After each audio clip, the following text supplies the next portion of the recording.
Olá, irmãos, graça e paz. Seja muito bem-vindo a esse vídeo, a essa aula da Escola Bíblica. Essa aula é destinada à sala dos juniores. Então, você que é pai, mãe, tio, tia, responsável, incentive, os juniores, incentive as crianças a assistirem esse vídeo. Nós estaremos dando uma recapitulada das aulas 1, 2 e 3 da Escola Bíblica, para depois darmos continuidade. Tá? Então, a primeira aula é a relação de unidade, entre o Antigo Testamento e o Novo Testamento. Tá? O que seria isso? O Antigo Testamento ele é uma base para o Novo Testamento. Então, é como se fosse um alicerce, o Antigo Testamento, e o Novo Testamento é toda a construção por cima desse alicerce. Então, tudo o que foi falado, todas as promessas que foi dito no Antigo Testamento, foi cumprido no Novo Testamento. Então, e que promessas são essas? A principal é a promessa de que virá o Messias, que é Jesus. Então, o Antigo Testamento tem diversas profecias, tem diversas promessas de que o Messias está vindo, de que o Messias virá para salvar, para resolver o maior problema da humanidade, que é o pecado. Então, o Antigo Testamento é essa base. E no Novo Testamento, o Messias veio, que é Jesus.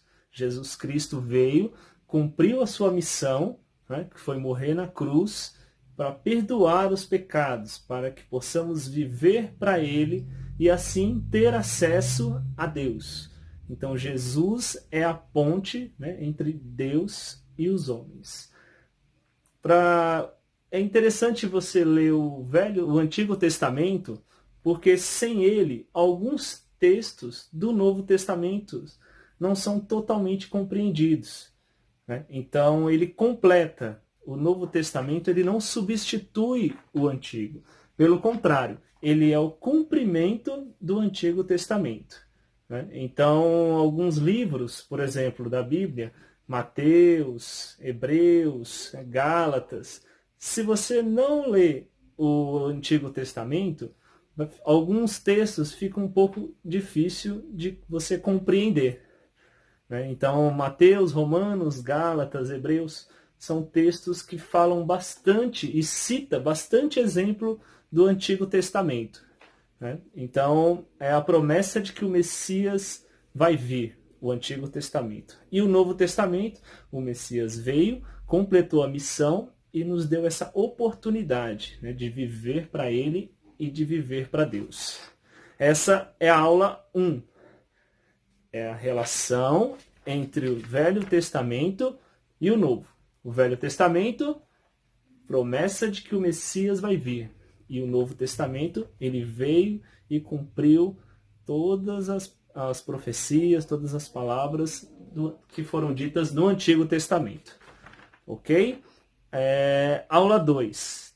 É o contexto do livro de Neemias. O nosso tema é a igreja que ama, ensina. E estamos focados em cima do livro de Neemias. Então, o contexto do livro de Neemias. O que acontece? O livro de Neemias, quando começa, Neemias está muito distante de Jerusalém. Ele está em uma terra distante chamada Suzã. E de lá, ele ouve falar que Jerusalém está numa situação difícil. Está numa situação muito complicada. E o que Neemias enxerga, consegue enxergar, mesmo distante?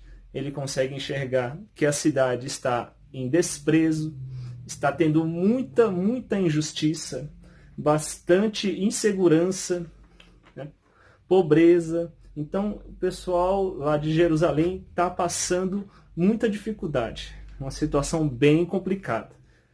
Daí Neemias, o que ele faz? Ele se dispõe a ajudar, se dispõe a solucionar esse problema. Ele pede permissão para o rei Artaxerxes para poder ir até Jerusalém, e fazer uma grande obra naquele lugar, né? Então a cidade estava em ruínas, ele foi falar com o rei e o rei autorizou ele.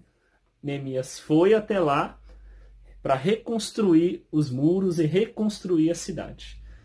Ele conseguiu reconstruir os muros no total de 52 dias, tá? E qual que era a importância dele reconstruir esses muros?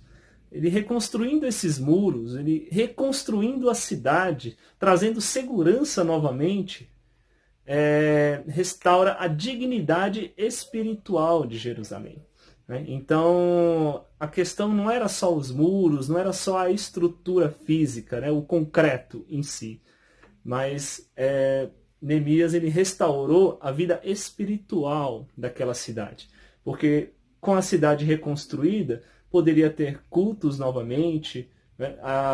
Automaticamente as pessoas teriam segurança e teriam oportunidade de crescimento. Essa seria a aula 2, tá? O contexto do livro de Neemias. Quando começa o livro de Neemias, se encontra nessa situação. Esse é o cenário, né, do livro de Neemias quando começa. Agora a aula 3. A aula 3 é sobre identidade. Identidade. Qual é a minha identidade? Qual é a sua identidade? Né? Qual é a identidade de Neemias? Né? Então, Neemias, ele era um homem de Judá, né? E mesmo ele estando distante, ele sabia em que povo ele pertencia.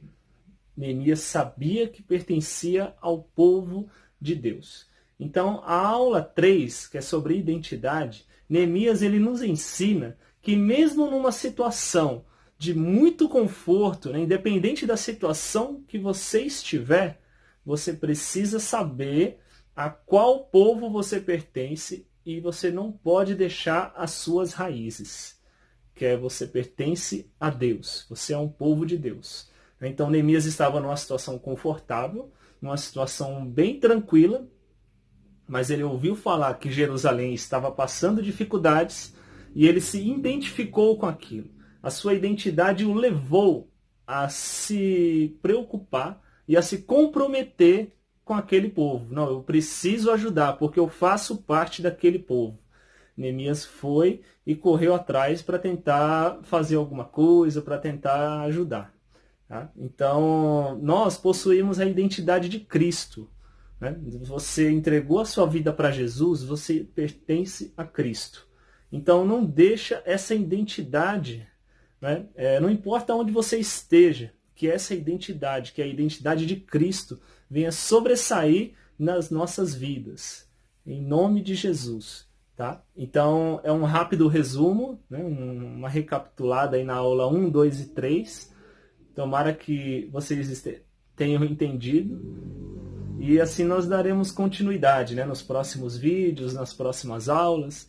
Tá? Deus abençoe a vida de todos. Né? Fique com Deus. Espero que todos estejam bem, de saúde, orando, buscando a Deus. Nós agradecemos essa oportunidade. Amém?